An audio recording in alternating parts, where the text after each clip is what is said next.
আজরাইল আইসা মুমিন বান্দা নামাজি বান্দা বুকের মধ্যে এমন ভাবে থাবা দিবে রূহটা বের করার জন্য। ওই বান্দার বুকের মধ্যে থেকে দুইটা ফেরেশতা দাঁড়ায় যাবে। আজরাইল বান্দার বুক দিয়ে রূহ বাহির করতে দেওয়া হবে না। কি বলো মালাকুল মউত আজরাইল আমাকে তোমরা কাউন্টার করো, সাহস কি এত নাকি? হ্যাঁ, মুমিন বান্দার কাছে দুইজন ফেরেশতা থাকবে যাদের এত বেশি সাহস থাকবে। আজরাইল রূহ নিতে পারবে না। বলে কারণ কি? বলে মুমিন বান্দার বুকের মধ্যে আল্লাহ এবং রাসূলের ভালোবাসা আছে। এবার বুকের কাছ থেকে ফিরে যাবে, কারণ বাধা দেওয়া হইল। আল্লাহ তাআলার আদেশ মোতাবেক আবার আজরাইল আসবে মুমিনের কাছে। মুমিন বান্দার চেহারা বরাবর হামলা করা হবে রূহ নেওয়ার জন্য। মুমিন বান্দার একটা দামি জায়গা হলো তার কপাল। কি বলেন না? মুমিন বান্দার একটা দামি জায়গা হলো তার কপাল। ওই কপালের মধ্য থেকে দুইটা ফেরেশতা জবাব দিবে, আজরাইল শুনো শুনো, এই বান্দার কপাল দিয়ে রূহ বের করা যাবে না। বলে কারণ কি? কারণ কি একবার বলো না। বলে বান্দা কপাল নিয়ে 5 ওয়াক্ত নামাজের মধ্যে নফল ইবাদতের মাধ্যমে, আওয়াবিন চাষের নামাজ, দোহার নামাজের মাধ্যমে, বিতিরের নামাজের মাধ্যমে, তাহাজ্জুদের নামাজের মাধ্যমে বান্দা সাজদা দিয়ে মহান প্রভুর মহান রবের গুণকীর্তন করেছে। এই জন্য বান্দার কপাল দিয়ে রূহ বের করা যাবে না। দুইবার হলো আজরাইল ফিরে যাবে। এবার তৃতীয়বার আল্লাহ তাআলার হুকুম পায়া আজরাইল আবার মুমিনের সামনে চলে আসবে। মুমিন বান্দার ডান বাহু বরাবর হাত দিবে রূহটা নেওয়ার জন্য। ডান বাহু থেকে জবাব দিবে, রে আজরাইল মুমিন বান্দার ডান বাহু দিয়ে রূহ কবজ করা যাবে না। বলে কারণ কি? কারণ বলো। ওই মুমিন বান্দা ডান দিকে তার মা বাবার খেদমত বিরাজমান। কোন মুমিন কখনো তার মাকে কষ্ট দেয় না, বাবাকে কষ্ট দেয় না, মা বাবাকে খাবার দেওয়া ছাড়া থাকে না। ওই সময় দুইজন ফেরেশতার বাধা প্রাপ্ত হয়া মুমিন বান্দার কাছ থেকে আজরাইল আবার চলে যাবে। চতুর্থবার আবার মুমিন বান্দার সামনে আসবে। এবার বাম বাহু বরাবর হামলা চালায়া দিবে। বাম দিক থেকে জবাব দিবে, আজরাইল আলাইহিস সালাতু ওয়াস সালাম বান্দার বাম দিক দিয়ে রূহ কবজ করা যাবে না। বলে কারণ কি একবার বলো না। আরে বান্দার বাম দিকে তার দান এবং সদকার হাত বাড়ায় দেওয়া হয়েছে। বান্দার বাম দিকে তার রূহটা কবজ করতে বাধা দেওয়া হবে। আজরাইল চতুর্থবার আল্লাহর কাছে জিজ্ঞাসিত করবেন, ও রাব্বে কারীম আল্লাহ, বান্দার যেখান দিয়ে হাত দেওয়া হয় বান্দার রূহ কবজ করা যায় না, তো আপনি বলেন না বান্দার রূহ কিভাবে কবজ করব? তখন আজরাইল আলাইহিস সালাতু ওয়াস সালামকে আমার আল্লাহ আদেশ করবেন, আজরাইল মুমিন বান্দা, মুত্তাকি বান্দা, ঈমানদার বান্দা ইন্তেকাল যখন করবে বান্দা কষ্ট পাবে না, বান্দা টের পাবে না, বান্দা এমন আরামের সাথে ঘুমাবে, বান্দা মরণের কষ্ট টের পাবে না। আজরাইল অপেক্ষা করবে। আর আল্লাহ তাআলার হুকুম, মুমিন বান্দা যখন ইন্তেকাল করবে কালেমা পড়তে পড়তে পড়তে পড়তে মারা যাবে। মুমিন যদি হও কালেমা পড়তে পড়তে মারা যাবা। আর কালেমা পড়তে পড়তে যারা মারা যায় তারা জান্নাতি। মুমিন বান্দাটা কালেমা পড়তে পড়তে যখন ইন্তেকাল করবে জবান দ্বারা বাতাস বের হবে, মুমিন বান্দার ওই বাতাসের সাথে রূহ হরণ করা হবে। হুজুর মুমিন বান্দা কি তখন টের পাবে না? আরে মুসান্নিফ আবি সাহেবা বর্ণনা করতেছে, জগতের মানুষ শোনো, একটা ছোট বাচ্চা কান্নাকাটি করলে তার মা তার মুখের মধ্যে দুধ দিয়া মাথায় হাত বুলিয়ে দিলে ছোট বাচ্চাটা যেমন ভাবে আরামে ঘুমায় যায়, মুমিন বান্দা রূহ যখন কবজ করবে মুমিন বান্দা তেমন ঘুমায় যাবে। মরবে না, মরবে না, মরার কষ্ট মুমিন বান্দা টের পাবে না। এই প্রকারের মানুষের মাঝে আল্লাহ তাআলা দুইটা শ্রেণী বিভাগ করেছেন। কয়টা? দুইটা। একটা ঈমানদার, একটা বেঈমান। একটা মুমিন, একটা বেঈমান। মুমিন না তো আসেন না, মুমিন না যে ব্যক্তি আর মুমিন যেই ব্যক্তি, এই দুই প্রকার ব্যক্তিদের ইন্তেকালের একটা অবস্থা আছে। এই দুই প্রকার ব্যক্তি দুনিয়া থেকে যে যাবে তাদের একটা অবস্থা আছে, আছে না? আছে। তো আমরা যারা ইন্তেকাল করব, ইন্তেকাল করার পর আমাদের প্রথম যে স্টেশন সেটার নাম কবর। বলেন, সেটার নাম কবর। কবরের পরে দ্বিতীয় যে স্টেশন সেটার নাম হাসর। হাসরের পর দ্বিতীয় যে স্টেশন সেটার নাম মিজান। মিজানের পরে যে স্টেশন সেটার নাম ফুলসেরাত, ফুলসেরাতের পরে দুইটা স্টেশন, একটা জান্নাত একটা জাহান্নাম। তো সেই পর্যন্ত অনেক দূর, অনেক দূর। তো এই দূরে আমরা গেলাম না, আমরা আমাদের কবরে যাওয়ার আগের যে একটা স্টেশন আছে, যে স্টেশনের নাম হাদিসে মুবারাকার ভিতরে বলা হয়েছে সাখরাতুল মাউতের বিছানা। সাখরাতুল মাউতের বিছানা, সাখরাতুল মাউত। সাখরাতুল মাউতটা কি একটু শোনেন। আমি যদি এই আলোচনা করি, আমি বিশ্বাস করি আপনারা একটু আনন্দিত হবেন কিনা জানি না, তবে কবরের প্রতি ভয় আসবে, স্তব্ধতার সাথে বয়ান শ্রবণ করবেন। আল্লাহ তাআলা আমাকে বলার, আপনাদেরকে শ্রবণ করার তৌফিক দান করেন। 7টা হাদিসে মুবারাকার উপর যাচাই বাছাই করে সাখরাতুল মাউতের বিছানার মধ্যে একটা মানুষ ইন্তেকালরত অবস্থায়, ওই মানুষটার মরণের অবস্থা কেমন হয়, আমি সেই হাদিসগুলো যাচাই বাছাই করে একটা ওয়াজ তৈরি করেছি।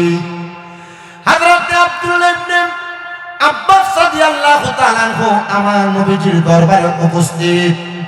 এমন টাইমে আমার নবীজির দরবারে উপস্থিত আছেন হযরত আনাস ইবনে মালিক রাদিয়াল্লাহু তাআলা আনহু।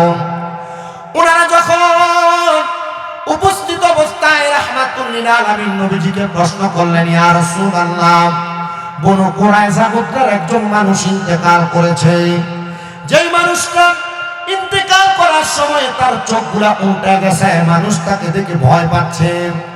একটা মানুষ ইন্তেকাল করেছে, ইন্তেকাল করার সময় তার জিহ্বাটা বের হয়ে গেছে, কিন্তু এখন তার মুখ বন্ধ করা যায় না, তার জিহ্বাটা তার বাহিরে দাঁতের কামড় পড়ে আছে। ইয়া রাসূলুল্লাহ, আরেক জাতের মানুষকে দেখা গেছে বনু কুরাইজা, যারা বিছানার মধ্যে প্রস্রাব পায়খানা করতে করতে ইন্তেকাল করেছে। নবীজি, আরেক প্রকার মানুষ দেখা গেছে যারা দুনিয়ার জমিনের মধ্যে থাকা অবস্থায় তারা ইন্তেকাল করার সময় তাদের মুখ দিয়ে রক্ত এবং রক্ত বের হয়ে গেছে। ও মায়ার নবী, আরেক প্রকার মানুষ দেখা গেল যাদের নাকগুলো দিয়ে বেয়ে বেয়ে রক্ত পড়তেছিল।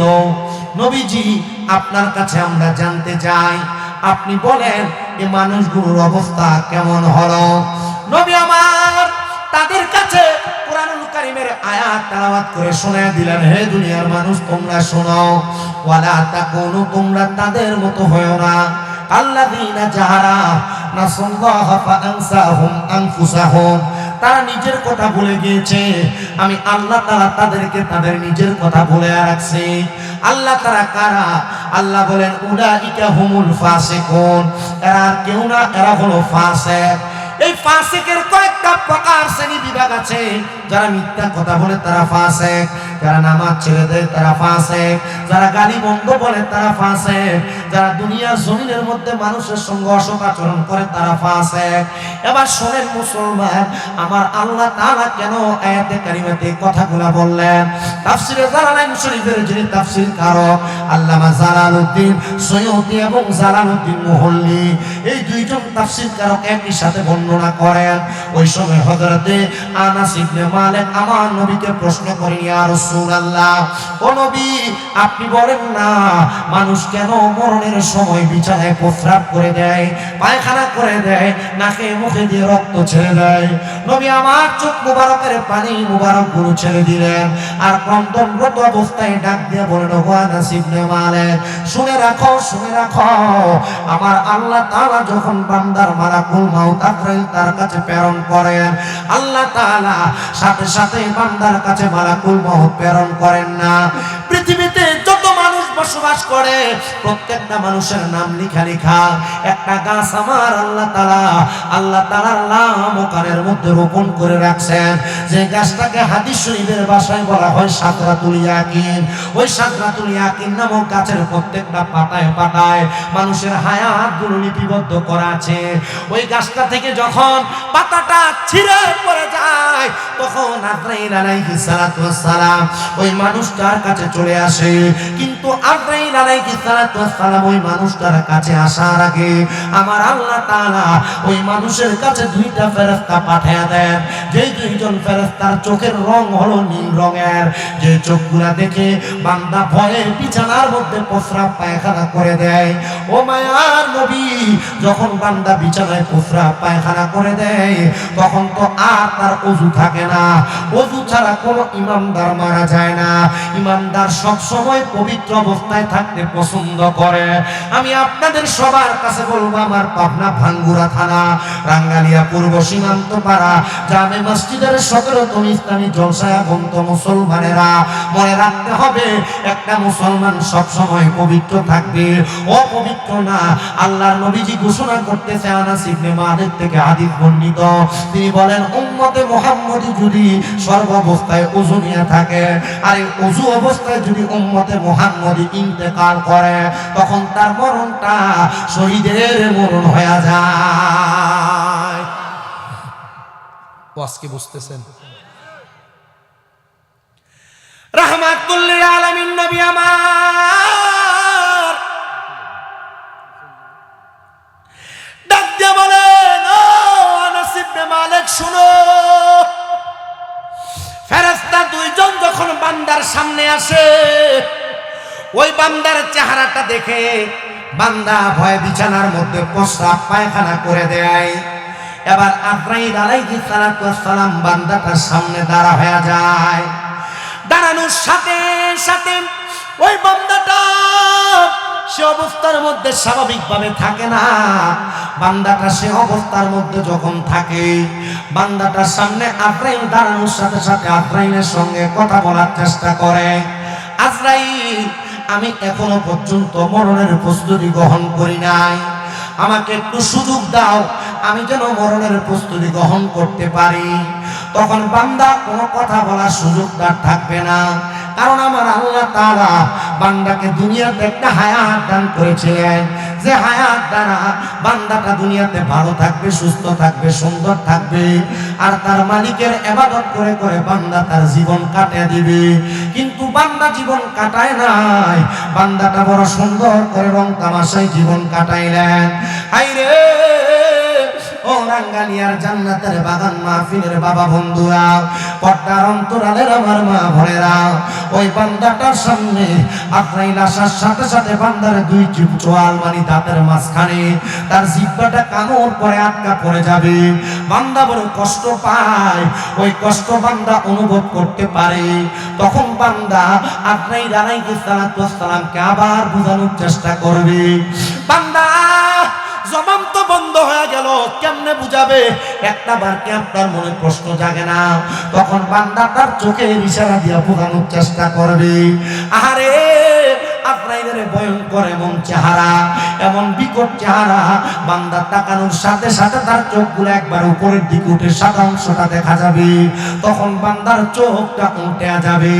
ও মুসলিমরা শোনো, একটু মন লাগে শোনো, যখন বান্দার চোখটা উল্টে যাবে এবার বান্দাটার বুক বরাবর আজরাইল আলাইহিস সালাতু ওয়াস সালাম হাতটা রেখে দিবে। বান্দাটার বুকে হাতটা রাখার সাথে সাথে একটা বান্দার গায়ের রগগুলা ঠাস ঠাস করে ছিঁড়ে যাবে, হাতের রগগুলা ছিঁড়ে যাবে, পায়ের রগগুলা ছিঁড়ে যাবে। বান্দা তখন আফসোস আফসোস করতে থাকবে। নবীজি আপনি জবাব দেন না গো, তখন বান্দাটার উম্মতটার কেমন অবস্থা হবে? নবী আমার জানায়া দেয়, ওই সময় বান্দা উম্মতে মুহাম্মদীর অবস্থাটা এমন হবে, বান্দার রক্ত চলাচল করতে পারবে না, তার নাক এবং মুখ দিয়ে রক্তগুলা থরথর করে বের হতে লাগবে। ওই বান্দা রক্তগুলা যখন বের হবে তখন তার আর নড়াচড়া করবে না, শরীর ঠান্ডা হয়ে যাবে। তার দেহ থেকে রূহটা কবজ করার জন্য আজরাইল যখন চেষ্টা চালাবে, আজরাইল তার বুকের মধ্যে হাতটা দিয়ে রূহটা বের করবে। কেমন কষ্ট জানো? পয়গম্বর হযরত ইদ্রিস আলাইহিস সালাতু ওয়াস সালাম বলতেছে, একটা জীবিত ছাগলকে, বকরিকে জীবিত অবস্থায় লটকায়া দিয়া চামড়াটা টেনে টেনে ছিঁড়ে ফেললে ওই বকরির যত কষ্ট হবে, একটা বান্দার দেহ থেকে রূহটা যখন আজরাইল কবজ করে নিয়ে যাবে ওই বান্দার এত কষ্ট হবে, এত কষ্ট হবে। দুনিয়ার মানুষ যদি বান্দার চিৎকারের আওয়াজ শুনতে পাইতো তাহলে দুনিয়ার মানুষ মৃত্যুর জন্য প্রস্তুতি গ্রহণ করত। রাহমাতুল লিল আলামিন নবী, আপনি বলেন না এমন কষ্ট তো আপনার উম্মত সহ্য করতে পারবে না। নবী আমার বলে এই জায়গার মধ্যে কষ্ট শেষ না। নবীজি কোথায় কষ্ট আপনি একটাবার বলেন না। বলে যখন তার রূহটা নিয়ে যাবে, রূহটা নেওয়ার সময় আজরাইল আলাইহিস সালাতু ওয়াস সালাম একটা কাপড় দ্বারা ওনার নাককে বন্ধ রাখবেন। বলে হুজুর কি বলেন? বলে হ্যাঁ। আজরাইল তার রূহটা নিয়ে যখন যাবে তখন রূহ আর আজরাইলের সঙ্গে কথোপকথন হবে। আমি আবার বলি, 7টা হাদিসে মুবারাকার সংমিশ্রণে আমার বয়ানটা। আজরাইলের সঙ্গে বান্দার কথা হবে। বান্দা ডাক দিয়ে বলবে, আজরাইল তুমি যে আমার রূহটা এত তাড়াতাড়ি নিয়ে যাও, তুমি যদি জানতা আমার জন্য আমার আল্লাহ তাআলা আমার রব কত যন্ত্রণাদায়ক কঠিন শাস্তি রেডি করে রাখছে, তাহলে তুমি আমার রূহটা এত তাড়াতাড়ি নিয়ে যাইতা না। এ আজরাইল, আর আস্তে আস্তে না না না না।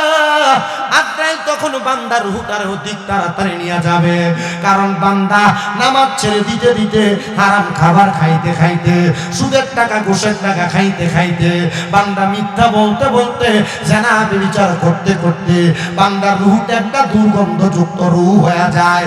রূহ আর দেহ একরকম না, রূহ এবং দেহ দুইটা একরকম না। রূহ একটা, দেহ আরেকটা। রূহ আলাদা হলে দেহের কোনো দাম নাই, দেহের মধ্যে রূহ যতক্ষণ দেহের দাম ততক্ষণ। কিন্তু রূহটারে আপনি খারাপ কাজ মন্দ কাজ করতে করতে, নামাজ ছাড়তে ছাড়তে আপনি এটাকে দুর্গন্ধযুক্ত রূহতে পরিণত করে দেন। শোনেন মুসলমান, তখন রূহটা জবাব দেয়, রে আজরাইল আরো আস্তে নিয়ে যাও। তখন আজরাইল এই মুহূর্তে বান্দার রূহটারে প্রথম আসমানে নিয়ে যায়।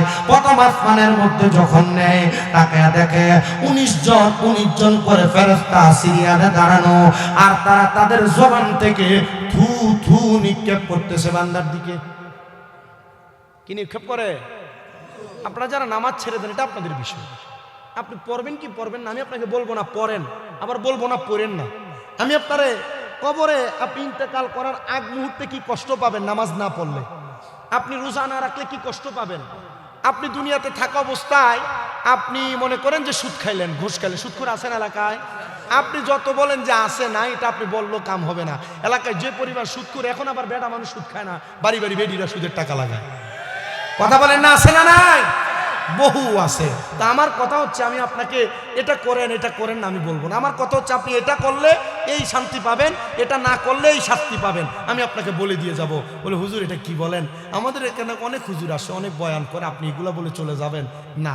আমার ওয়াজ একটা সিস্টেম আছে, ধারাবাহিকতা আছে। আমি আমার এই প্যান্ডেলে বসে, ইসলামী জলসায় বসে, আমাকে এক লোক ঘরে দেয়, বলে হুজুর সাবধান, রাজনীতির ওয়াজ যেন না হয়। আল্লাহর কসম আমি রাজনীতির ওয়াজ করিও। বলে হুজুর কারণ কি? রাজনীতির ওয়াজ যদি করি তাহলে আমি আপনাদের রাঙ্গালিয়া ভাঙ্গুরার প্রতি মানুষকে দাওয়াত দিব, একটা সমাবেশ করব, মাথা পিছু 500 করে টাকা দিব, 1 প্যাকেট করে বিরিয়ানি আর তাবারুক দিব, সিন্নি দিব, খাবেন আর আসবেন বক্তব্য দিয়ে শোনার জন্য। তখন হবে এটা রাজনীতির মাঠ, এটা ইসলামী জলসার মাঠ। যা বলতেছি কোরআন সুন্নাহ মোতাবেক আপনি শোনেন, ভালো লাগলে এটার উপর আমল করবেন। আমার কোনো দল নিয়ে কোনো দ্বন্দ্ব নাই, যে যার যার দল করবে। কারণ এখানে আমি যে দেখলাম যে 3 জন ব্যক্তিকে দাওয়াত দিচ্ছেন, বিএনপি আছেন, জামাত আছেন, এরপরে ইসলামী আন্দোলন আছেন। আপনি কি মনে করছেন আওয়ামী লীগ নাই? সবাই আছে, মাহফিলে প্যান্ডেলে সবাই থাকে। কিন্তু আমার কথা হচ্ছে, আমি যে ওয়াজ করতেছি, কবরকে ভয় করেন, হাসুরকে ভয় করেন, মিজানকে ভয় করেন, ফুলসেরাতকে ভয় করেন, আপনার ঠিকানা দুইটা, এক জান্নাত আর এক জাহান্নাম। আমি আল্লাহর কোরআনের আয়াত তেলাওয়াত করেছি, লা ইয়াস্তাউই আসহাবুন নারি ওয়া আসহাবুল জান্নাহ, জান্নাতি এবং জাহান্নামী এক রকম না, আসহাবুল জান্নাতি হুমুল ফাইজুন, যারা জান্নাতি তারা সফল কাম। সুবহানাল্লাহ। জান্নাতি যদি হতে চান, আমি আপনাকে জাহান্নামীদের ব্যাপারে বলছি, শোনেন। জান্নাতীদের ব্যাপারেও তো কথা আছে। নবীজির সাহাবাই কেরাম কি কান্না করেছেন, কিভাবে বেহুশ হয়ে পড়ে গেছেন, এই আশ্চর্যজনক কথাগুলো রাসূল পাকের জবান মুবারকে শুনুন। আপনি একটু শুনেন। রাহমাতুল লিল আলামিন নবী আমার ডাক দিয়ে বলেন, এ সাহাবাই কেরাম শুনো, উম্মতে মুহাম্মাদী দুনিয়ার জমিন থেকে রূহটা যখন কবজ করে নিয়ে যায়, তখন রূহটা যখন নিয়ে যায়, আসমানের ফেরেশতারা থু থু নিক্ষেপ করে। ওই থুতুগুলা যখন নিক্ষেপ করা হয়, তখন বান্দাটা বড় আফসোস হয়। আজরাইল তখন ওই ফেরেশতাদেরকে প্রশ্ন করে, এ ফেরেশতার দল, তোমরা কেন বান্দার রূহের দিকে থুতু নিক্ষেপ করো? তো আজরাইলে কি করছিলেন? কাপড় দিয়ে ঢাকনা দিছিলেন। ওই ফেরেশতারা জবাব দিবে, হে আজরাইল আলাইহিস সালাতু ওয়াস সালাম, আপনি আপনার নাকের মধ্যে কেন কাপড় দ্বারা ঢাকনা দিয়েছেন? তখন জবাব দিবে, এই বান্দার রূহ থেকে যেই দুর্গন্ধ আগত, এই দুর্গন্ধ আমি আজরাইল সহ্য করতে পারতেছি না, এজন্য আমরা নাকের মধ্যে কাপড় লাগাই দিয়েছি। আর তারাও জবাব দিবে, আমরা তো বান্দার দুর্গন্ধ নাকে পায়া আমরা বুঝতে পারছি বান্দাটা জাহান্নামী, এজন্য আমরা বান্দা দিয়ে থুতু নিক্ষেপ করি। আল্লাহর হাবিব বলেন, দুনিয়ার মানুষ শোনো, ওই মানুষটাকে দুনিয়ার জমিন থেকে কবরে নেওয়ার পর আল্লাহ তাআলার আসমানের দরজাগুলো বন্ধ, জমিনের দরজাগুলো বন্ধ, তখন বান্দার জন্য একটা মাত্র দরজা খোলা। ওই দরজা আর অন্য কোনো দরজা না, ওই দরজাটা হলো ইন্নাল্লাযীনা কাফারু মিন আহলিল কিতাবি ওয়াল মুশরিকিনা ফি নারি জাহান্নামা খালিদিনা ফিহা উলাইকা হুম শাররুল বারিয়া। ওই দরজাটার নাম হলো যারা কুফরি করে, যারা দুনিয়াতে আহলে কিতাবের অন্তর্ভুক্ত, যারা দুনিয়াতে শিরিক করে, মুশরিক, আল্লাহ তাআলা তাদের জন্য রেডি করে রাখছেন খালিদিনা ফিহা, এমন একটা জাহান্নাম যে জাহান্নামে বান্দা চিরস্থায়ী বাসিন্দা হয়ে থাকবে। আল্লাহ তাআলা কারা? উলাইকা হুম শাররুল বারিয়া, যারা হলো দুনিয়ার সবচাইতে নিকৃষ্ট ব্যক্তি, যারা দুনিয়ার সবচাইতে বাজে ব্যক্তি, যারা দুনিয়ার সবচাইতে খারাপ ব্যক্তি, তাদের জন্য আল্লাহ তাআলা কঠিন শাস্তি রেডি করে রাখছে। সাহাবায়ে কেরাম প্রশ্ন করেন, মায়ার নবী, আপনি বলেন গো, ওই ব্যক্তিটারে আল্লাহ তাআলা ইন্তেকালের পরে যে জাহান্নামের মধ্যে নিয়ে যাবেন, ওই জাহান্নামে ওই ব্যক্তি কতদিন পর্যন্ত থাকবে? একবার বলেন না। নবী বলেন, চিরস্থায়ী বাসিন্দা হয়ে জাহান্নামের মধ্যে থাকবে। শুধু তাই না, বান্দা যখন জাহান্নামে যাবে, আল্লাহ তাআলা কমপক্ষে একজন জাহান্নামীকে 3000 বছর জাহান্নামের আগুনে জ্বালাইবেন। বলে, হুজুর, আল্লাহ তাআলা কি ডাইরেক্ট কবর থেকে জাহান্নামে নিয়ে যাবে? হুজুর, কবরে না তিনটা প্রশ্ন, মান রব্বুকা ওয়া মান দীনুকা ওয়া মান নাবিয়ুকা অথবা ওমান হাযার রাসূল। তাহলে ওই প্রশ্নগুলো কোথায় যাবে? বান্দা কি ডাইরেক্ট জাহান্নামে যাবে? যে আয়াত পড়েছি, আয়াতের সর্বপ্রথম এক ব্যক্তির কথা বলা হয় যারা কুফরি করে। মনে রাখবেন, একটা গুনার কাজকে দ্বিতীয়বার গুনাহ জানার পরে যে আরেকবার করে, তখন ওই ব্যক্তি কুফরি করে না, ফাসিক হয়ে যায়।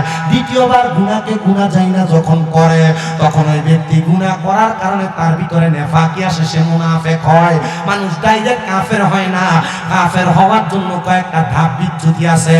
একবার গুনাহ করলে সে ফাসিক হয়, দুইবার গুনাহ করলে নেফাকির কারণে মুনাফিক হয়, তৃতীয়বার যখন গুনাহ করে তখন বান্দাটা কুফরি করে কাফের হয়ে যায়। তার মানে বোঝা যায়, গুনার কাজকে গুনাহ জানার পর যারা যারা বারবার গুনার কাজ করে, তখন সে কুফরি করে কাফের হয়ে যায়।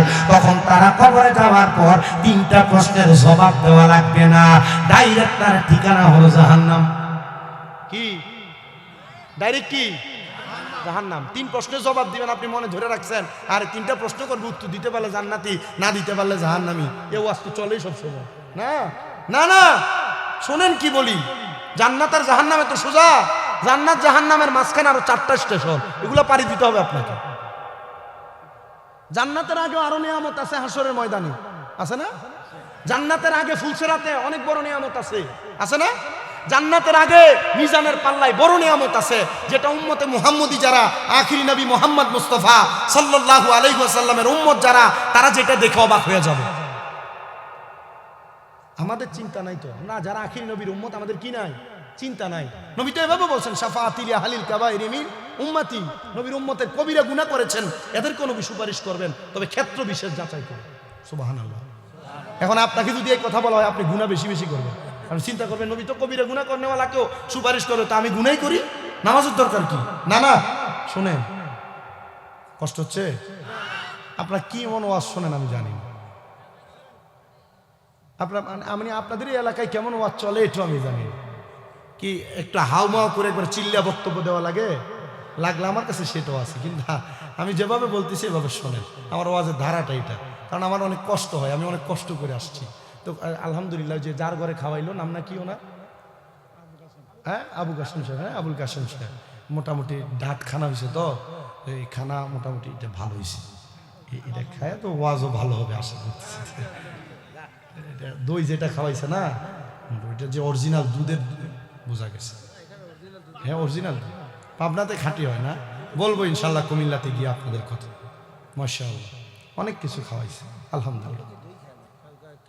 ঠান্ডা লাগে না, ওটা ওই মনে হয় আইনা এটা বাইরে রাখছে যেন হুজুর খাইতে পারে, আর নিয়ত বালা খাওয়ানো, মার হওয়া পরে খাওয়ানোর কি ভালো, নিয়ত ভালো। আমার কাউকে খাওয়ানোর জন্য নিয়ত থাকা লাগবে। অনেক মানুষ কোটি টাকার মালিক কিন্তু গরিব দুঃখীকে খাওয়ায় না, মাদ্রাসার এতিমদেরকে দেয় না, আছে না, মসজিদ মাদ্রাসা 2 টাকাও দেয় না। দেখবেন যে কৃষক মাঠে কাজ করে, মাঝে মাঝেই 1 মণ ধান পাঠিয়ে দেয় মসজিদে, মাদ্রাসায় পাঠিয়ে দেয়, গরিব দুঃখীরে দান করে, আছে না। এটা একটা দান করার জন্য মন মানসিকতা লাগে, কারণ আল্লাহর হাবিব বলছেন সাকিউ হাবিবুল্লাহ, দানকারী আল্লাহর বন্ধু। তো গরিব দুঃখী যদি দান করে আল্লাহর বন্ধু হয়, আর পয়সাওয়ালা যদি কিপটামি করে বকিলামি দেখায়, এ ব্যক্তির সাথে আল্লাহর সাথে সম্পর্ক থাকবে না, এটা তার বিষয়। আমরা সবাই আল্লাহর বন্ধু হতে চাই, কথা বলেন না ঠিক কিনা? তো এবার একটু মনোযোগ লাগায় শুনেন, একটা জাহান্নামী কয় হাজার বছর জ্বলবে? সবাই জবাব দেন, বলেন কয় হাজার বছর জ্বলবে? নবী আমার বলেন উম্মত শোনো, 3000 বছর যখন জাহান্নামীরা জাহান্নামে জ্বলবে, জাহান্নামের আগুনের রং কিন্তু একরকম থাকবে না। জাহান্নামের আগুনের রং হলো 3টা। লাল রঙের আগুনের মধ্যে এক একটা জাহান্নামীকে 1000 বছর ধাও ধাও করে জ্বালানো হবে। এবার জাহান্নামের আগুনের রংকে 1000 বছর পরে লাল থেকে সাদা ধোঁয়াযুক্ত রং বানিয়ে দেওয়া হবে। ওই বান্দা আরো 1000 বছর জাহান্নামের আগুনে ধাও ধাও করে জ্বলতে থাকবে। ওই বান্দাটারে এবার 2000 বছর জাহান্নামের আগুনে জ্বালায়া জাহান্নামের আগুনের রংটাকে কালো ধোঁয়াযুক্ত আগুনের রং বানিয়ে দেওয়া হবে। 3000 বছর জ্বালাইবেন। নবী যখন এই বক্তব্য দিতেছিলেন, মসজিদ নববীর একটা মিম্বর আছে, যে মিম্বরের পাশে দাঁড়ায়া আমি গত বছর নামাজ পড়ে আসছি হজের মধ্যে, ওই মিম্বরের মধ্যে আমার নবী দাঁড়ায়া দাঁড়ায়া যখন বক্তব্য দিতেছিলেন, এমন টাইমে আমার নবীজির সামনে 70 মতান্তরে 72 জন আহলে সুফফার সদস্যরা নবীজি বক্তব্য প্রদান করে। নবীজির 40-42 জন সাহাবায়ে কেরাম কান্না করতে করতে বেহুশ হয়ে গেছেন, আর 30 জন সাহাবায়ে কেরাম ঘোরাঘুরি করে কান্না করতেছেন। আল্লাহর হাবিব মুহাম্মদুর রাসূলুল্লাহ আপনি বলতেছেন জাহান্নামীদেরকে এতক্ষণ পর্যন্ত আযাব দেওয়া হবে, দুনিয়ার একদিন না, 500 বছরের মতো অথবা 500 দিনের মতো। আল্লাহর হাবিব সাল্লাল্লাহু আলাইহি সাল্লাম বলতেছেন হাসরের ময়দানের একদিনের মতো। সোনারে মানুষ শোনো, তখন সাহাবায়ে কেরাম নবীজিকে বলেন ইয়া রাসূলুল্লাহ, নবীজি গো আপনি বলেন না মানুষ কি তখন এত কঠিন আযাব সহ্য করতে পারবে? তাদেরকে কি মাফ করা হবে না? তাদেরকে কি কথা বলার সুযোগ দেওয়া হবে না? হ্যাঁ সুযোগ দেওয়া হবে। 3000 বছর আগুনে জ্বালায়া পুরায়া আঙ্গার করার পরে আবার তাদেরকে মানব আকৃতি দিয়া আমার আল্লাহ তাআলা তাদেরকে তাকাসসু নামক একটা জায়গাতে দাঁড় করা দিবে। এই যে মাটি দেওয়ার সময় আপনারা পড়েন মিনহা খালাকনাকুম ওয়া ফিহা নুঈদুকুম ওয়া মিনহা নুখরিজুকুম তারাতান উখরা। আরে বাবা এই আয়াতের মধ্যে আপনারা সবাই অনুবাদ করেন, আমরা আলেমরাও বলি আল্লাহ মাটি দিয়া বানাইছেন, মাটির মধ্যে ঢুকাবেন, মাটি থেকে বের করবেন। না না না, কোন আলেমকে জিজ্ঞেস করবেন আপনার এলাকার হুজুর এই জায়গায় যে বলল মিনহা খালাকনাকুম ওয়া ফিহা নুঈদুকুম ওয়া মিনহা নুখরিজুকুম তারাতান উখরা, আল্লাহ মাটি দিয়া বানাইছে, এই আয়াতের কোন জায়গার ভিতরে মাটি শব্দটা নাই। কি নাই? মাটি শব্দটা এই আয়াতের কোন জায়গাতে নেই। তাহলে কিভাবে মিনহা খালাকনাকুম, ওই যে মিনহা দ্বারা হায় জমির দ্বারা আয়াতের আগের অংশে মাটির কথা বলে। মারহাবা। আমাদেরকে যখন মাদ্রাসায় তাফসীর পড়ান, আমি এই বছর কুমিল্লা ইসলামী আলিয়া মাদ্রাসা থেকে কামেল পরীক্ষা ফাইনাল দিব। আপনাদের দোয়ায় আমি যখন এসএসসি দিলাম, দাখিল পরীক্ষা দিলাম, তখন থেকে আমি ওয়াজ করি। মোটামুটি 9 বছর চলে। আমি ওয়াজের জগতে বুড়া। 9 বছর হইলে তো মোটামুটি অনেক বছর না। আমি ওয়াজ করি কেন? এটা মোটামুটি আমার এলাকার মানুষ, আমার আশেপাশে এলাকার মানুষ, আমি যখন কথা বলি তারা আমার কথাগুলো পছন্দ করতেন, করে করে ডাকতেন। ডাকা থেকেই বক্তা। এরপর থেকে আমার হুজুররা, আমার ওস্তাদরা আমাকে বলছেন যেহেতু আলোচনা করো, কুমিল্লা ইউনিভার্সিটিতে বাংলা অনার্স ফাইনাল করা শেষ হলো, তো আমাকে বলছে যেহেতু আলোচনা করো কোরআন হাদিসের প্রতি একটু মনোযোগী থাকতে হবে। আমি বলছি হুজুর আপনারা পড়াইলে আমার পড়তে অসুবিধা কি? মারহাবা। আরো জোরে পড়েন না মারহাবা। এই জন্য আমার কষ্ট, এই যে সামনে জানুয়ারিতে পরীক্ষা, এমনও পরীক্ষার দিন আছে পরীক্ষা দিয়ে যায় 2টা মাহফিল করতে হবে। কথা কি বুঝতে পারছেন আপনারা? আমি আপনাদের কাছে কথাগুলো বলি, শোনেন, একটু মনোযোগ লাগায় শুনলে আমার কাছে ভাল লাগবে, আপনাদের কাছেও ভাল লাগবে। তাহলে 3000 বছর জ্বালাবেন, একটা জায়গায় দাঁড় করাবেন, যে জায়গার নাম হলো তাকাসসুর। বলেন জায়গার নাম কি? নবীজি সাহাবায়ে কেরাম কান্না করতেছেন আর বলতেছেন, ও আল্লাহর হাবিব, তাকাসসুর নামক জায়গার মধ্যে যখন দাঁড় করানো হবে তখন কি বান্দাকে কিছু বলার সুযোগ দেওয়া হবে? আপনাদের এই রাঙ্গালি এলাকায়, পাবনা এলাকায় যখন চোর ধরা হয়, চোর ধরে না, চোর ধরা হয়, চুরি করার পরে বাঁশের সাথে গাছের সাথে যখন বাঁধা হয়, 2-3 ঘা মারার পরে সে বলে, হ্যাঁ ভাই মাইরো না, আমি চুরি করছি পেটের দায়ে, স্বীকার করে কিনা? ওই সময় তাকাসসুর নামক জায়গায় দাঁড় করানোর পরে একটা জাহান্নামী ব্যক্তিকে বলা হবে, বলো তুমি কি বলতে চাও? তখন বান্দা 3 বার তার জবান দ্বারা বলবে, পানি পানি পানি। 3 বার বলবে, আমি চিন্তা করতেছি, যদি আমাকে সুযোগ দেয় আমি বলবো আমাকে মাফ করে দাও। না না না, বান্দা তারা 3000 বছর জ্বালানো পুরানোর পরে বান্দা তখন জবান দ্বারা বলবে, পানি পানি পানি। সাহাবায়ে কেরাম কান্না করতেছেন, ইয়া রাসূলুল্লাহ, ইয়া হাবিবাল্লাহ, আপনি নবী বলেন না যখন বান্দাকে তখন পানি কি দেওয়া হবে নাকি? বান্দা তো গুনাহগার, বান্দা তো জাহান্নামী, বান্দাকে কি তখন পানি দেওয়া হবে নাকি? নবী আমার বলেন দেওয়া হবে। কেমন পানি দেওয়া হবে? দুনিয়ার মিনারেল ওয়াটারের মতো না, না না, রাহমাত মেসকো আম্বরের আতর থাকবে, মেসকো আম্বর, যে আতরটা জান্নাতি আতর নামে পরিচিত, মেসকো আম্বরের আতর থাকবে, আরেকজনের হাতে জান্নাতি আপেল থাকবে, আপেল। ওই মেসকো আম্বরের আতর নিয়ে মুমিন বান্দার সামনে দাঁড়ায় থাকবে, আর আপেলটা নিয়ে বান্দার সামনে দাঁড়ায় থাকবে। আদ্রাইল আইসা মুমিন বান্দা, নামাজি বান্দা বুকের মধ্যে এমন ভাবে থাবা দিবে রূহটা বের করার জন্য, ওই বান্দার বুকের মধ্য থেকে 2টা ফেরেশতা দাঁড়ায় যাবে, রে আদ্রাইল, বান্দার বুক দিয়ে রূহ বাহির করতে দেওয়া হবে না। কি বলো? মালাকুল মউত আদ্রাইল, আমাকে তোমরা কাউন্টার করো, সাহস কি এত নাকি? হ্যাঁ, মুমিন বান্দার কাছে 2 জন ফেরেশতা থাকবে, যাদের এত বেশি সাহস থাকবে, আদ্রাইল রূহ নিতে পারবা না। বলে কারণ কি? বলে মুমিন বান্দার বুকের মধ্যে আল্লাহ এবং রাসূলের ভালোবাসা আছে। এবার বুকের কাছ থেকে ফিরে যাবে, কারণ বাধা দেওয়া হইল।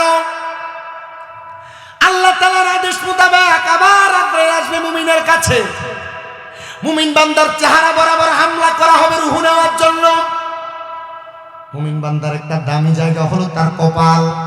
কি বলেন না? মুমিন বান্দার একটা দামি জায়গা হলো তার কপাল।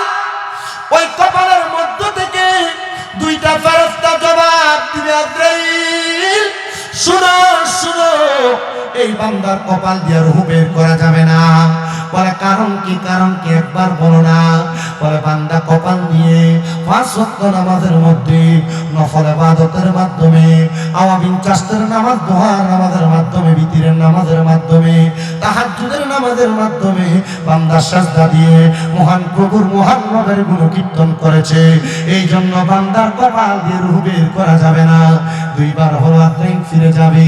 এবার 3য়বার আল্লাহ তাআলার হুকুম পায়া আদ্রাইল আবার মুমিনের সামনে চলে আসবে। মুমিন বান্দার ডান বাহু বরাবর হাত দিবে রূহটা নেওয়ার জন্য, ডান বাহু থেকে জবাব দিবে, রে আদ্রাইল, মুমিন বান্দার ডান বাহু দিয়ে রূহ কবজ করা যাবে না। বলে কারণ কি? কারণ বলো। কয় মুমিন বান্দা ডান দিকে তার মা বাবার খেদমত বিরাজমান। কোন মুমিন কখনো তার মাকে কষ্ট দেয় না, বাবাকে কষ্ট দেয় না, মা বাবাকে খাবার দেওয়া ছাড়া থাকে না। ওই সময় 2 জন ফেরেশতার বাধা প্রাপ্ত হয়া মুমিন বান্দার কাছ থেকে আদ্রাইল আবার চলে যাবে। 4র্থবার আবার মুমিন বান্দার সামনে আসবে। এবার বাম বাহু বরাবর হামলা চালায়া দিবে, বাম দিক থেকে জবাব দিবে, রে আদ্রাইল আলাইহিস সালাতু ওয়াস সালাম, বান্দার বাম দিক দিয়ে রূহ কবজ করা যাবে না। বলে কারণ কি? একবার বলো না। আরে বান্দার বাম দিকে তার দান এবং সদকার হাত বাড়িয়ে দেওয়া হয়েছে, বান্দার বাম দিকে তার রূহটা কবজ করতে বাধা দেওয়া হবে। আজরাইল চতুর্থবার আল্লাহর কাছে জিজ্ঞাসিত করবেন, ওগো রাব্বে কারীম আল্লাহ, বান্দার যেখান দিয়ে হাত দেওয়া হয় বান্দার রূহ কবজ করা যায় না, তো আপনি বলেন না বান্দার রূহ কিভাবে কবজ করব? তখন আজরাইল আলাইহিস সালাতু ওয়াস সালামকে আমার আল্লাহ আদেশ করবেন, আজরাইল মুমিন বান্দা, মুত্তাকি বান্দা, ইমানদার বান্দা ইন্তেকাল যখন করবে বান্দা কষ্ট পাবে না, বান্দা টের পাবে না, বান্দা এমন আরামের সাথে ঘুমাবে, বান্দা মরণের কষ্ট টের পাবে না। আজরাইল অপেক্ষা করবে আর আল্লাহ তাআলার হুকুম, মুমিন বান্দা যখন ইন্তেকাল করবে কালেমা পড়তে পড়তে পড়তে পড়তে মারা যাবে। মুমিন যদি হও কালেমা পড়তে পড়তে মারা যাবা, আর কালেমা পড়তে পড়তে যারা মারা যায় তারা জান্নাতি। মুমিন বান্দাটা কালেমা পড়তে পড়তে যখন ইন্তেকাল করবে জবান দ্বারা বাতাস বের হবে, মুমিন বান্দার ওই বাতাসের সাথে রূহ হরণ করা হবে। হুজুর মুমিন বান্দা কি তখন টের পাবে না? আরে মুসান্নিফ আবি সাহেবা বর্ণনা করতেছে, জগতের মানুষ শোনো, একটা ছোট বাচ্চা কান্নাকাটি করলে তার মা তার মুখের মধ্যে দুধ দিয়া মাথায় হাত বুলিয়ে দিলে ছোট বাচ্চাটা যেমন ভাবে আরামে ঘুমায় যায়, মুমিন বান্দা রূহ যখন কবজ করবে মুমিন বান্দা তেমন ঘুমায় যাবে, মরবে না, মরবে না, মরার কষ্ট মুমিন বান্দা টের পাবে না, টের পাবে না। মুমিন হন কি হন? আগে যারা ছিল তারা কারা? মুমিনের আগে যাদের বর্ণনা হয়েছিল তারা কারা? কাফের, মুশরিক, বেঈমান, মুনাফিক, মুরতাদ, ফাসিক। ওনারা কষ্ট পাবে, বিছানায় প্রস্রাব করবে, পায়খানা করবে, নাকে মুখে রক্ত বের হবে, জিহ্বায় কামড় দিবে, এটা ওনাদের মরণের কথা। হুজুর মুমিনের অবস্থা আরো বর্ণনা করেন, শুনবেন আপনারা? আমি যত তাড়াতাড়ি শেষ করব আমার লাভ, তবে আমি যত দেরি করব আপনাদের লাভ। আমার সময় এখনো শেষ হয় না, আমার যেটা, এরপর আপনারা চাইয়ে নিতে পারলে এটা আপনাদের। আমার সময় এখনো আরো বাকি। আরো কি আছেন আপনারা? কি বলেন সেক্রেটারি সাহেব, আরো চলবে? তাহলে আপনারা যদি চালান আমি চালাইতে রাজি। সবাই জোরে বলেন মারহাবা। তবে একটু আমার সাথে একটা গজল করেন, পারবেন তো ইনশাআল্লাহ? বাড়িওয়ালা নাই রে বাড়ি, নাই রে দুনিয়াতে, বাড়িওয়ালা নাই রে বাড়ি, নাই রে দুনিয়াতে, বাড়িওয়ালা নাই রে বাড়ি, নাই রে দুনিয়াতে, চোখেরই পলকে তুমি হতে পারো লাশ, চিরতরে বন্ধ হবে তোমার নিশ্বাস, হবে এলাম তোমারই নাম মসজিদের মাইকে, বলেন হবে এলাম তোমারই নাম মসজিদের মাইকে, বাড়িওয়ালা নাই রে বাড়ি, নাই রে দুনিয়াতে, বাড়ি গাড়ি মেল ফ্যাক্টরি টাকার পাহাড়, বিলাসিতায় কেটেছে জনম কতই অহংকার, বাড়ি গাড়ি মেল ফ্যাক্টরি টাকার পাহাড়, বিলাসিতায় কেটেছে জনম কতই অহংকার, দামি কাপড় ছেড়ে হবে, দামি কাপড় ছেড়ে হবে সাদা কাফন পরিতে, বাড়িওয়ালা নাই রে বাড়ি, নাই রে দুনিয়াতে, বাড়িওয়ালা নাই রে বাড়ি, নাই রে দুনিয়াতে, বাড়িওয়ালা নাই রে বাড়ি, নাই রে দুনিয়াতে, তোমার ভয়ে থাকতো মানুষ ছিল বাহাদুরি, ভাবনি হাওয়ায় উড়া তুমি যে রঙিনী ঘুড়ি, সুতোয় টানে দিলে মালিক, সুতোয় টানে দিলে মালিক পারবে না থাকিতে, বাড়িওয়ালা নাই রে বাড়ি, নাই রে দুনিয়াতে, বাড়িওয়ালা নাই রে বাড়ি, নাই রে দুনিয়াতে, বাড়িওয়ালা নাই রে বাড়ি, নাই রে দুনিয়াতে। রাঙ্গালিয়ার কত মানুষ এলাকাতে ছিল এখন কবরের বাসিন্দা, কেমন আছে আপনি জানেন না, জানবেন কেমনে তাদের খবর আপনি রাখেন না।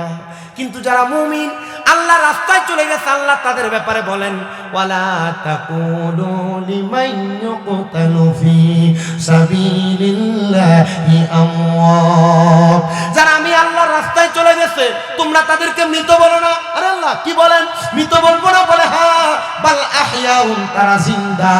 ওয়ালাকিন লা তাশকুরুন। এদেরকে যারা মৃত বলে এরা নির্বোধ, এরা বোকা। যারা মুমিন বান্দা, যারা ঈমানদার বান্দা, তারা আল্লাহ তাআলার কোরআন মোতাবেক, আল্লাহ তাআলার ঘোষণা মোতাবেক তারা মারা যায় না, তারা ইন্তেকাল করে। ইন্তেকাল আরবি গ্রামাটিক্যালে ইন্তেকাল শব্দটা ভাবে ইনফিয়ালের ওজনে স্থানান্তরিত হওয়া, জায়গা পরিবর্তন করা। তারা দুনিয়ার জগৎ থেকে তারা আখিরাতের জগতের মধ্যে জিন্দা থাকে। জোরে জোরে বলেন আলহামদুলিল্লাহ।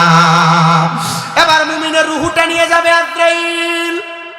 মুমিন বান্দার রূহ এবং আজরাইলের সঙ্গে কথা হবে। বেঈমান বলছিল আমারে কেন এত তাড়াতাড়ি নিয়ে যাও? মুমিনের রূহ ডাক দিয়ে বলবে আজরাইল তুমি কেন আমারে এত আস্তে আস্তে নিয়ে যাচ্ছ? আর বলে কি আজরাইল তো একই গতিতে নিয়ে যাচ্ছে। মুমিন বান্দা বলবে তুমি আমারে কেন এত আস্তে আস্তে নিয়ে যাও? বলে কেন তোমাকে কি আরো তাড়াতাড়ি নিয়ে যাব? বলে হ্যাঁ, তুমি যদি জানতে আল্লাহ তাআলা আমার জন্য কত মজাদার আরামদায়ক জায়গা রেডি করে রাখছে, তাহলে তুমি আমাকে আস্তে আস্তে নিয়ে যাইতা না, তুমি আমার আরো তাড়াতাড়ি নিয়ে যাইতা। ইমানদারের তাড়াহুড়া থাকবে। ইমানদারের এই দুনিয়াটা জান্নাতের মতো মনে হয় না। দুনিয়াটা জান্নাতের মতো মনে হয় না। ইমানদারের জন্য আখিরাত উত্তম। মারহাবা। ইমানদার বান্দার রূহ যখন নিয়ে যাবে প্রথম আসমানে বেঈমানকে থুতু নিক্ষেপ করা হয়েছিল, কিন্তু ইমানদারকে নেওয়ার পরে ফেরেশতারা বলবে আহালা ওয়া সাহালান মারহাবান মারহাবান দুয়ুফুর রহমান। সুবহানাল্লাহ। বারবার বলবে আহালা ওয়া সাহালান মারহাবান মারহাবান দুয়ুফুর রহমান, আল্লাহর মেহমান স্বাগতম স্বাগতম বলে বলে ইমানদার বান্দার রূহকে ডাকবে, নামাজীকে ডাকবে, রোজাদারকে ডাকবে, মুত্তাকিদেরকে ডাকবে, আল্লাহওয়ালা বুজুর্গদেরকে ডাকবে আসো আসো তোমরা আল্লাহর মেহমান, তোমাদেরকে স্বাগতম। ডাইকা ডাইকা যখন নিয়ে যাওয়া হবে ওই মুমিন বান্দাদেরকে নেওয়ার পরে আমার আল্লাহ তাআলা এত মহামূল্যবান পুরস্কার প্রদান করবে।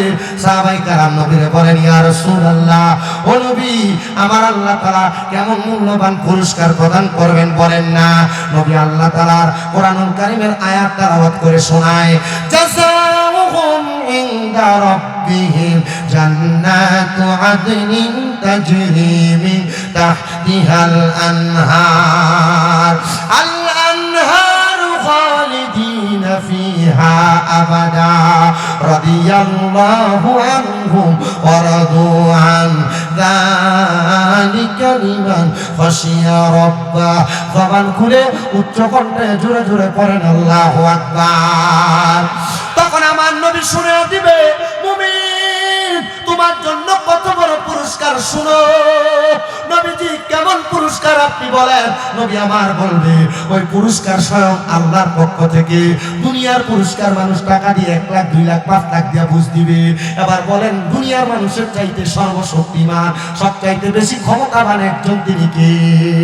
ওই আল্লাহর পুরস্কার কত মূল্যবান পুরস্কার শোনেন মানুষ। বলে আল্লাহ যে পুরস্কার দিবে ওই পুরস্কারের নাম হলো জান্নাতুল আদনিন, ওই পুরস্কারের নাম হলো জান্নাতুল আদর।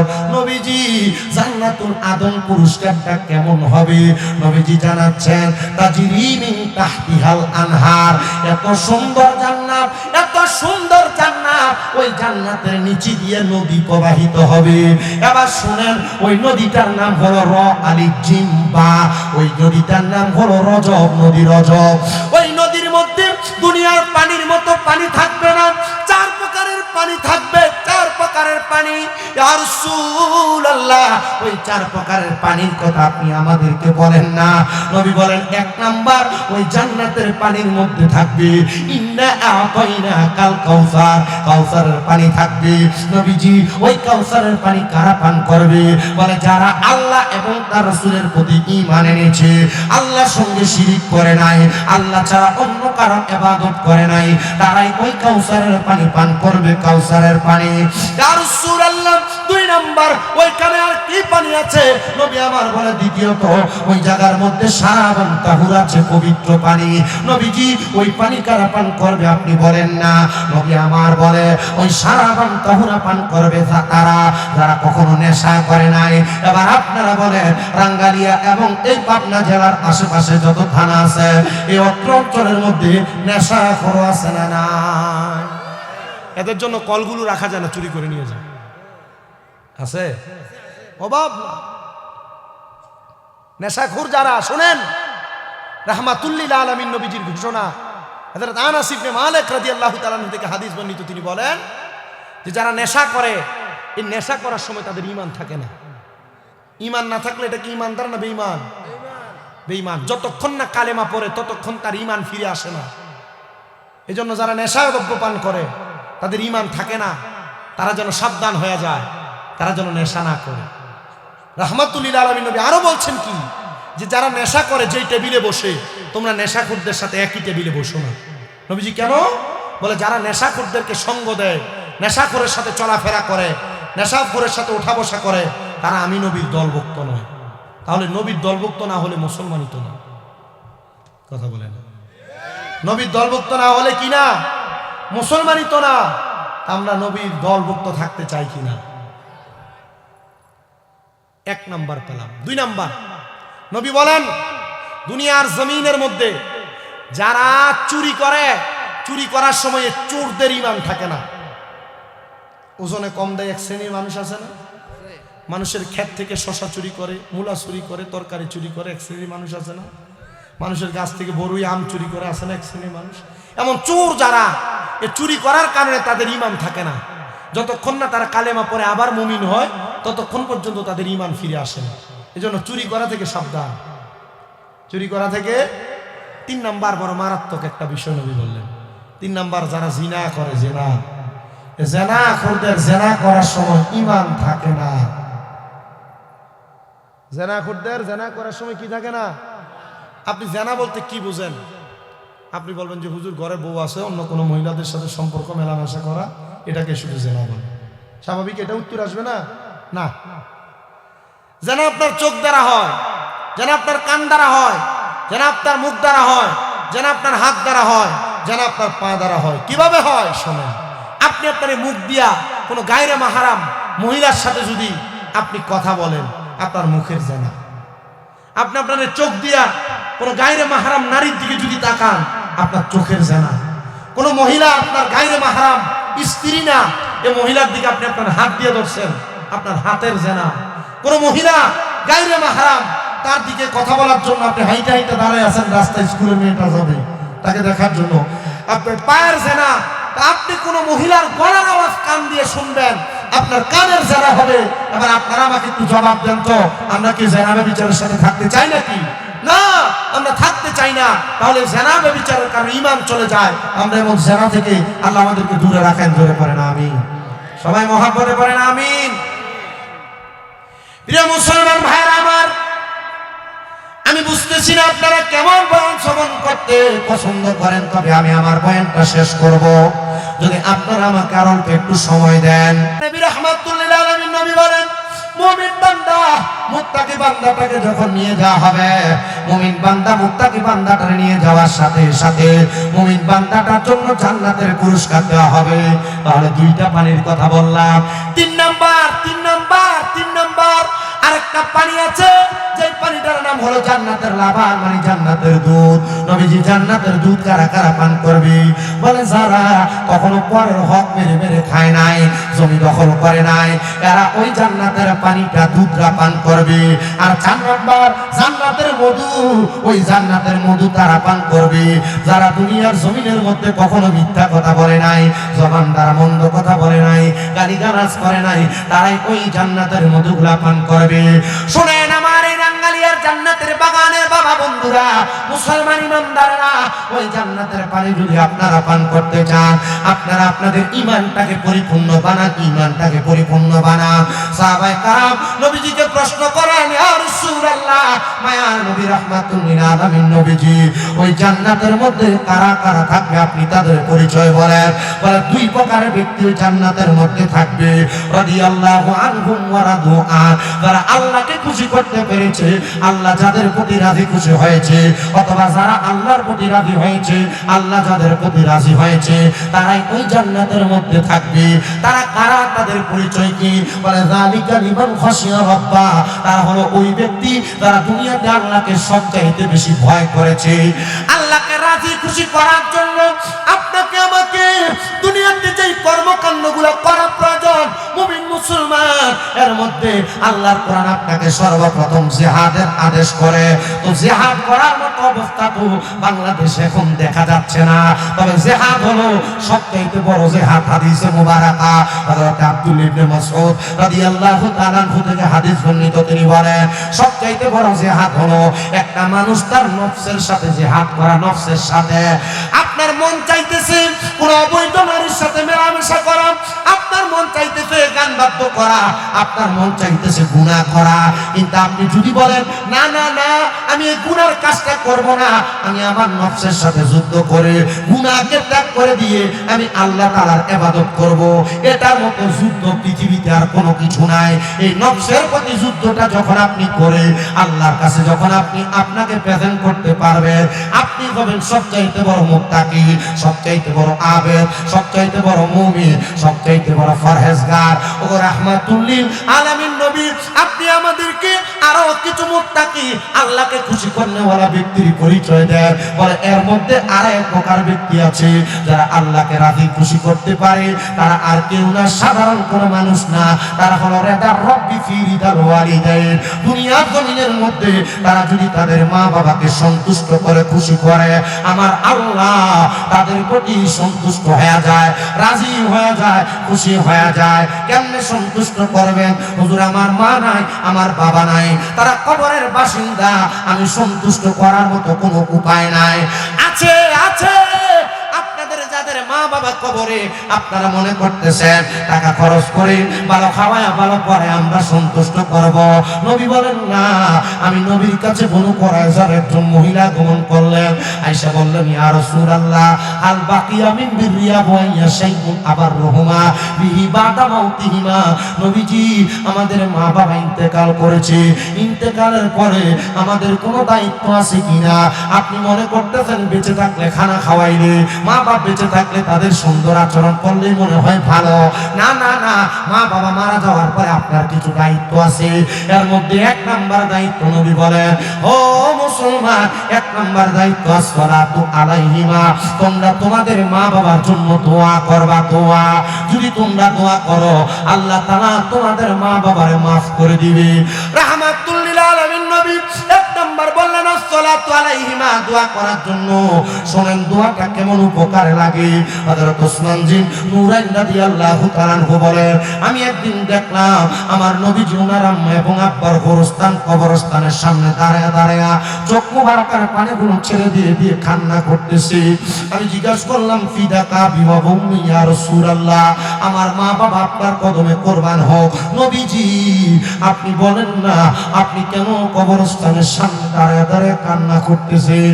নবী বলেন ওসমান জিন নূরাইন শুনে রাখো, আমি কেন কান্না করি? আমার মা কবরে, আমার বাবা কবরে, আমি এখানে দাঁড়ায়া তাদের জন্য মাগফিরাত কামনা করি আল্লাহর দরবারে। নবী তাদের কি লাভ হবে? আপনি দুনিয়ায়, তারা কবরে। নবী আমার বলে একটা সমুদ্রের মধ্যে কোনো মানুষ যখন ডুবে যায়, হঠাৎ করে ডুবন্ত মানুষটাকে কোনো নাও দ্বারা নৌকা দ্বারা কেউ যদি উদ্ধার করে, ডুবন্ত ব্যক্তি যেমন খুশি হয়ে যায়, একটা মৃত ব্যক্তির জন্য তার ওয়ারিসগণ, তার আওলাদগণ দোয়া করলে মৃত ব্যক্তি এর চাইতে আরো বেশি খুশি হয়ে যায়। আপনি আপনার অনেক মুরব্বী আছেন এখানে বয়স্ক, আপনারা কোন দিন মা বাবার কবর জিয়ারত করেছেন মনে নাই? মনে রাখবেন, আমাকে যখন আমাদেরকে তিরমিজি শরীফের দরজ দিতেছিলেন আমাদের কুমিল্লা আলিয়া মাদ্রাসার হেড মুহাদ্দিস হুজুর, উনি বললেন যারা তাদের মা বাবার কবর জিয়ারত করতে ভুলে যায় এরা জালেম হিসেবে কবরে উঠবে। কি হিসেবে উঠবে? জালেম হিসেবে উঠবে। আমি গেলাম হুজুর, জালেম যে জুলুম করে সে জালেম হয়? বলে মৃত ব্যক্তিদের জন্য দোয়া না কইরা তার ওয়ারিসগণ জুলুম করেছে মৃত ব্যক্তির উপরে। অনেক মা বোনেরা পর্দার আড়ালে মা হারায় এখন কান্না করতেছে, বাবা হারায় কান্না করতেছে। আপনার মুরব্বীরা যারা আপনাদের মা বাবার সম্পদ ব্যবহার করতেছেন, বাবার দেওয়া সম্পত্তি, মায়ের দেওয়া সম্পত্তি ব্যবহার করতেছেন, আপনারা যদি আল্লাহর কাছে জালেম হয়ে ওঠেন, আপনি কি জবাব দিবেন আল্লাহর কাছে? জবাব আছে আপনার? বলবো ছোট্ট একটা হাদিস শোনাবো, হযরত সাদ ইবনে উবাদা রাদিয়াল্লাহু তাআলা শুনবেন। 2 নাম্বার আমার নবী বলেন ওয়াল ইস্তিগফার লাহুমা, তোমরা তোমাদের মা বাবার জন্য ক্ষমা প্রার্থনা প্রার্থনা করবাম। মা বাবা মারা যাওয়ার পর এলাকায় কোরআন খতমের আয়োজন হয় কিনা হুজুর? হয় না? কোরআন খতম, খতমে তাহলিল, লা ইলাহা ইল্লা আনতা সুবহানাকা ইন্নী কুনতু মিনাজ জালিমিন এগুলা পড়া হয়। এমন ভাবে কোরআন খতম দোয়ার মাধ্যমে, খতমে বুখারীর মাধ্যমে তোমরা যখন তোমাদের মা বাবার জন্য দোয়া করবা, ক্ষমা প্রার্থনা করবা, আমার আল্লাহ তাআলা তোমাদের মা বাবারে মাফ করে দেয়। 3 নাম্বার, মা বাবার ইন্তেকালের পরে একটা সন্তানের দায়িত্ব হলো ওয়া ইনফাজু আহাদিহিমা, মা বাবার সম্পদ ভাগাভাগি না করা। এই কথার কথা বলে নাই, মা বাবার কোনো ঋণ থাকলে, ওয়াদা থাকলে ওই ওয়াদা সন্তান পূরণ করে দিবে। কিন্তু মা বাবার অনেক টাকা ঋণ থাকে, ভাইরা জায়গা জমি সব ভাগাভাগি করে নিয়ে যায়। না না না, রাহমাতুল লিল আলামিন নবী এই কথা বলেন নাই। 4 নম্বর নবী আমার বলেন ওয়াসিলাতির রাহমিল্লাতি লা তুসালু ইল্লা বিহিমা। শোনো দুনিয়ার মানুষ, মা মারা যাওয়ার পরে, বাবা মারা যাওয়ার পরে অনেকে আছে চাচার সাথে, ফুফুর সাথে, বাবার আত্মীয়দের সাথে সম্পর্ক রাখে না। মা মারা যাওয়ার পরে নানির বাড়ির মামা খালাদের সাথে সম্পর্ক রাখে না। নবীজি ঘোষণা করে ওয়াসিলাতির রাহমিল্লাতি লা তুসালু ইল্লা বিহিমা, তোমাদের মা বাবার ইন্তেকালের পরে তোমরা তাদের আত্মীয়দের সঙ্গে সম্পর্ক বজায় রাখবা। যদি রাখতে পারো তখন তাদের দোয়ার কারণে তোমার মা বাবাকে মাফ করা হবে। আর 5 নাম্বার ওয়া ইকরামু সাদিকিহিমা, মা বাবার বয়সী মুরব্বিদেরকে সম্মান করবা, তাজিম করবা।